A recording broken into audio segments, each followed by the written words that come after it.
This is Lonnie with the Show Entertainment, Lighting, Sound, and Events, and I'm here with Kathy Cotton, not Owen, remember? Yes. And Dale.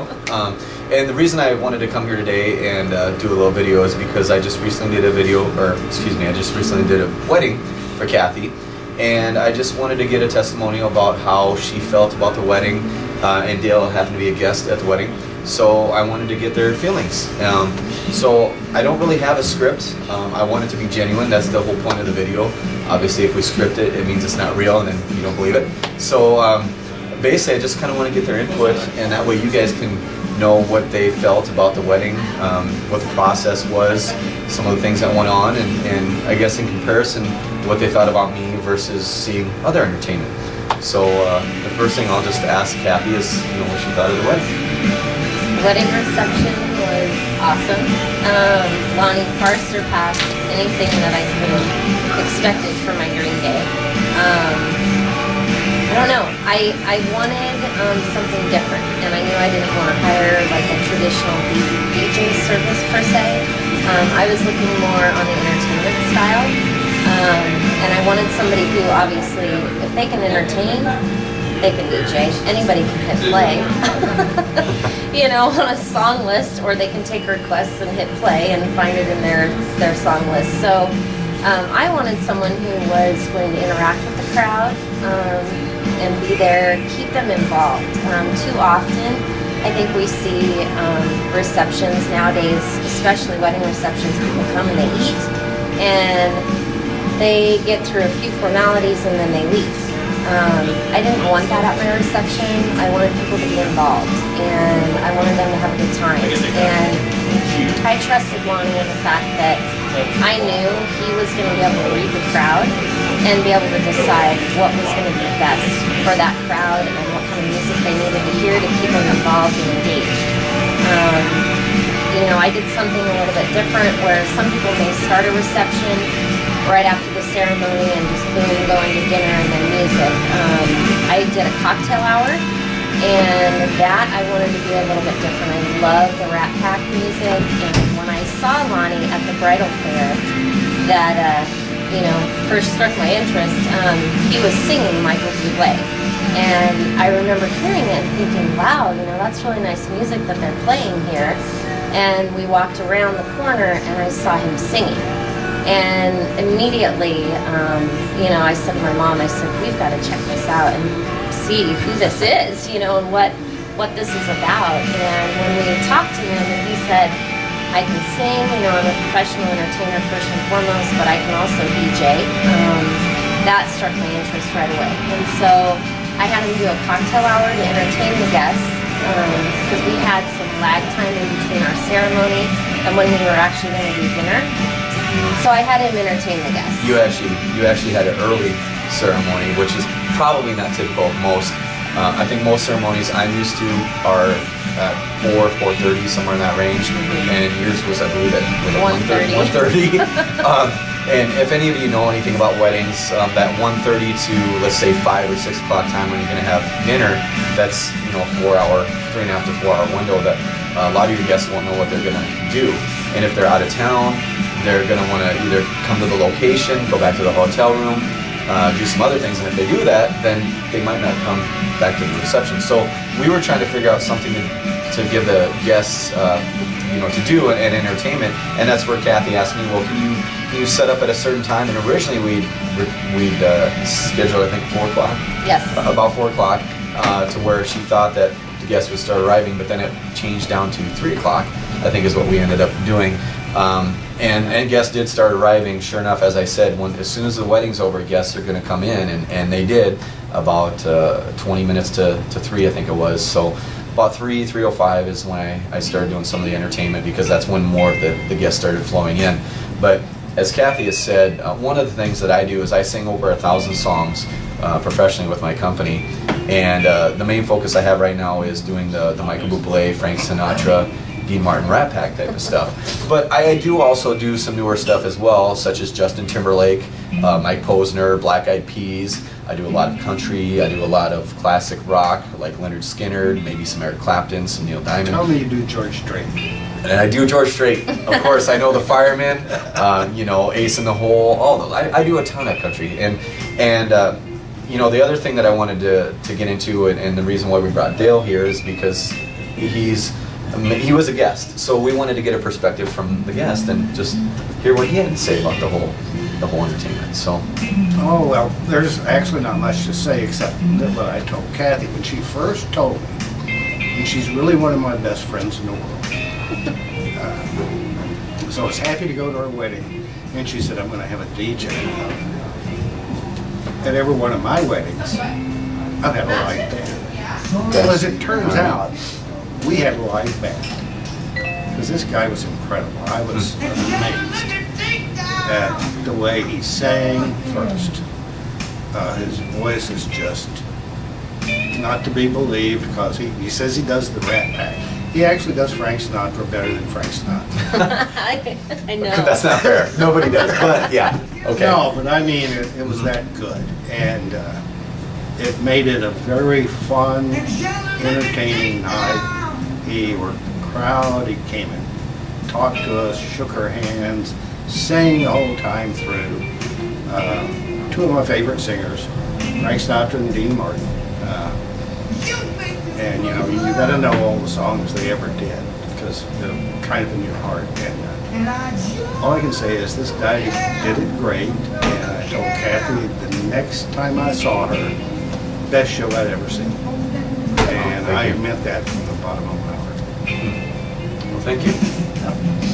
Yeah, and actually, one thing Dale forgot to mention is that it was cute because he said, you know, does he just do weddings? And it's like, no, not necessarily. He can hire out for other venues. And he said, well, I'm just going to have to create an event to have him come entertain because I did tell her that. He is awesome like Yeah. that.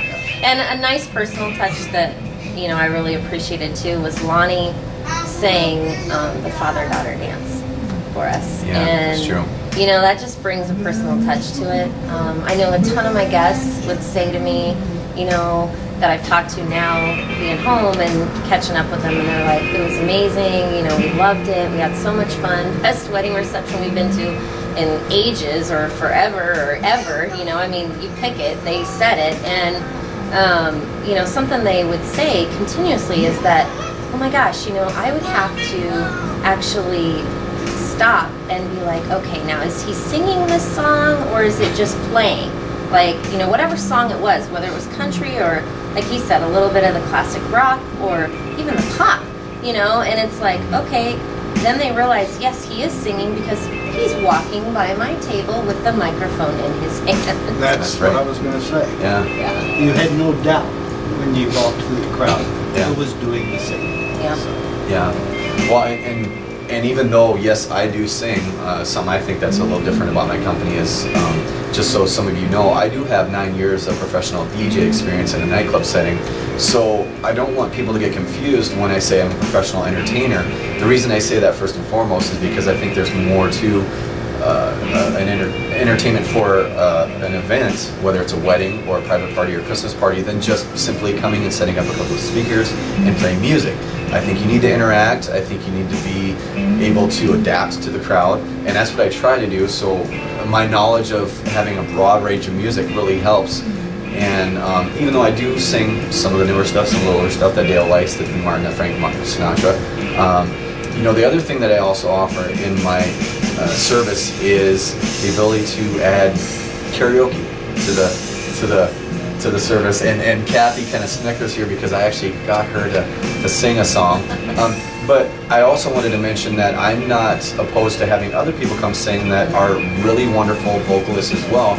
She had a couple guys that actually sang at her wedding that came to the reception and did a phenomenal job of singing. I know one guy did Group Tonight by Let's Group Tonight by Earth, Wind & Fire. He's a local, Boss Philly is a local band here in Lincoln, and he's the lead singer of that, and he, you know, he's close personal friend of mine and was like, yeah, absolutely, I'll sing that for you. And when they used to be clips, Everett Smith used to sing with them, and so he did his infamous Me and Mrs. Jones. Oh, okay, So, yep. yeah. Which was the other thing I was going to lead into is she had told me, even though I do the Michael Bublé Rat Pack Frank Sinatra stuff, she wanted me not to do the the Me and Mrs. Jones song.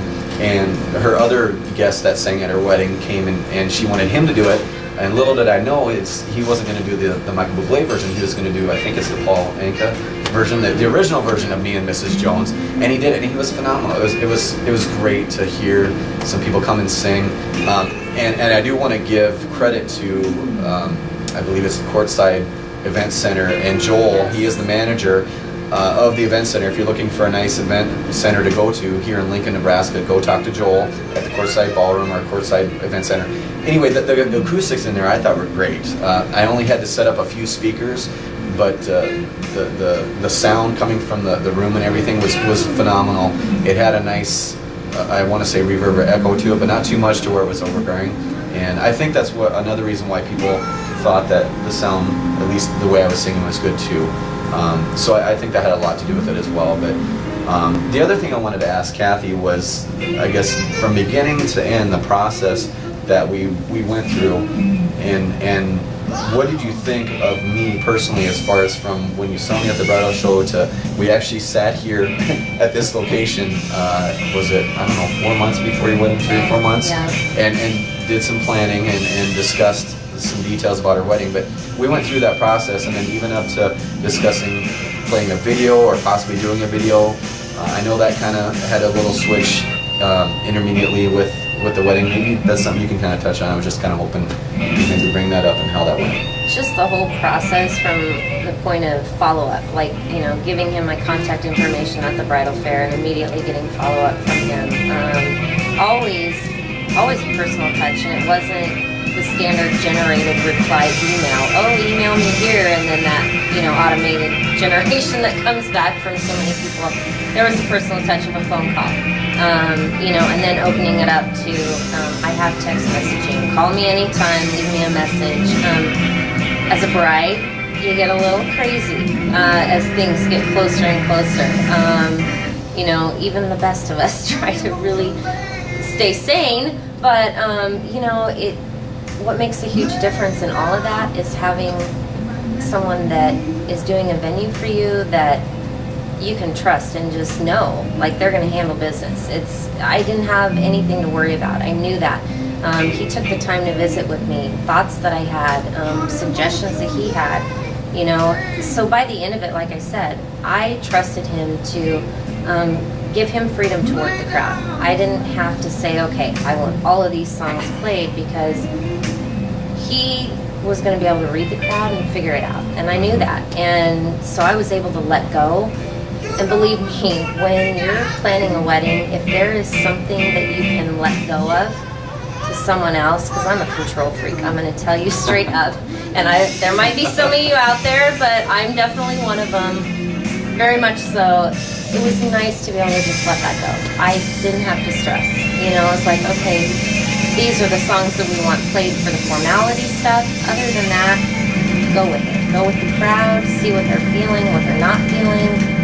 Figure it out. I trust you. And I did, and it felt great to be able to just let that go. So personal service is what I can just say throughout the whole part. I mean, I hired him probably, I want to say it was at least like 9 months before the wedding. Yeah. Which is important for anybody wondering out there. You want to get your entertainment and virtually anything locked down 9 months to a year out, probably a year or longer. I know people sit there and wait till 6 months. I've had people call me 2 months ago, and occasionally I do have a date open, but the reality is if you're looking for good entertainment or a good photographer, a good caterer, a good event center, you need to have all that stuff done right away. So that's why she contacted me right away. We got that locked down, and from there, it's in my I guess field, it's not necessarily that we get everything right away, but at least knowing that the date is done and confirmed right away. That's what I need to know. there are music changes, there are song changes all the time. There are little things that do change. It helps us as entertainers or as a company to have everything probably at least a month in advance if we can. But I know that things change down to the last 2 weeks, even down to the last week, and that's just what we deal with. But it's helpful if we can get all that up front. I was going to ask Dale also regarding the guests. Do you know what the other guest reaction were, I guess, at the venue, or did Well, people talk to you? everybody's reaction was pretty much the same. Okay. And that was just how much they enjoyed it. You know, it was, I think it was a little bit of shock and surprise. Okay. Because, you know, when you say DJ karaoke, you don't know what to expect. Mm-hmm. And then when you hear a real professional sings, you know, I mean, like I said, so the reaction of the other guest was, oh, this is really good. Dale just said, "Oh, gee." Sorry, but, Yeah. but that's the reaction I got. Uh-huh. And I was sitting at a table of 10 people that I've known for more than 10 years, so. And I worked the crowd a little bit, and everybody's reaction was the same.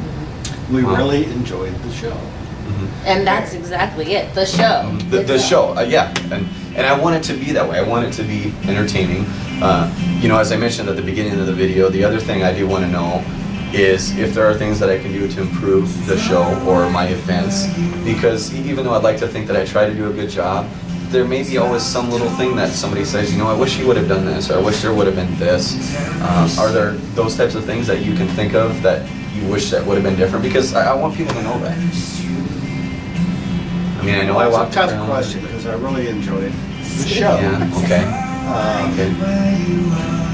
If I'd have stayed longer, I would have asked you to sing a couple of other genres. Okay. I would have asked you to do a little country for an old Texan. Okay, all right. But you've already told me you can do that. Yep. And I've done that. Yeah. But you had a theme, and you did it perfect. And, you know, perfection's hard to beat. Well, thank you. Well, now the other thing going along with the entertainment is the visual aspect of the venue, and I want to leave Kathy to that if that's okay, because originally when we discussed things within my company, not only do I sing and I entertain and I do have the musical experience, but a lot of other services I offer there you can only find with one other company, or there are individual companies. I do a lot of that all within one. Such as lighting. I do more than just your standard DJ lighting on a truss system. I do decor lighting. I do the venue lighting, where I can place lighting along the walls. I can place them up in the rafters and the ceilings, or whatever. I do also what's called accent lighting, and I'll try to include that in this video, where I accent light cakes. I can do punch bowls. I can do the entrance area. I can do virtually anything. I also do monogram images, and so I just kind of wanted to let her maybe kind of explain a little bit about that and what she ended up getting versus what she expected. Yeah, wow. Wow, really. Well, yeah. Like I said, far surpassed what I could have even dreamed about. It just changes the complete ambiance of the room. Like, lighting shouldn't even be a question in your wedding reception, really. It just shouldn't. I mean, you can at all plan and put that in your budget, do so, because it just changes